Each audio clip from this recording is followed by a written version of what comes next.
Number one, 24/7. When something is going on for 24/7, it means it's constantly going on.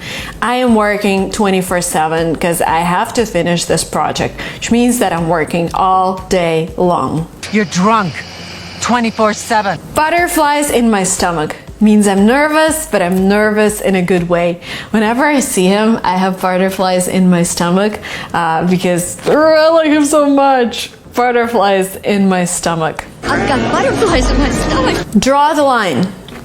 To stop, to know the point when something is going from being okay to being not okay. For example, you have this toxic person in your life who's constantly complaining and not bringing any value, and you draw the line in communicating with him. And you say, hey, we have to draw the line in our communication. I can't handle this anymore. Because you're toxic. You don't really say that to a person, but yeah. But this is the expression, draw the line. Time to draw the line. Easier said than done, which means that it's easy to say something because it sounds kind of easy, but it's really hard to do it. And it's a really common expression, like, can you come to work at 6 a.m. tomorrow? Easier said than done. Yeah, it sounds easy, 6 a.m., but then you have to wake up at 4:30 a.m. to cook breakfast and take shower, and you're like, easier said than done. Easier said than done, Monarchy boy.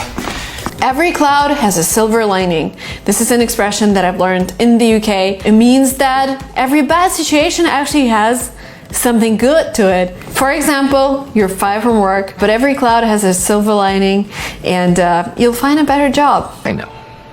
But every cloud has a silver lining. Finding a needle in a haystack means almost impossible to find. Sometimes people say finding a job is like finding a needle in a haystack, which is not exactly true for the current economic situation in the United States. I think we have historically low unemployment rates, so if you're in the US, you probably don't have a lot of difficulties finding jobs.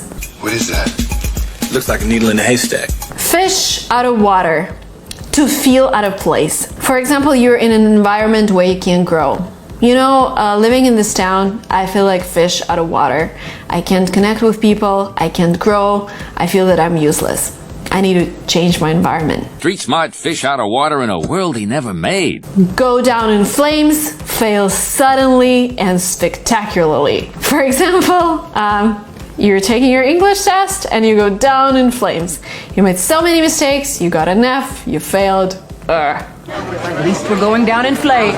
Get something off your chest. To talk about something that has been bothering you for a while, to admit that you've done something wrong. Okay, I have to take this out of my chest. I cheated on my SAT exam. This is an example, I haven't taken SAT. But this is the way you can use this expression, to get something off your chest. Is there anything you want to get off your chest? Go the extra mile to make an extra effort. With all of the courses that we produce, we try to go an extra mile and add additional checklists and add additional exercises so that you can feel that you're getting more than what you paid for.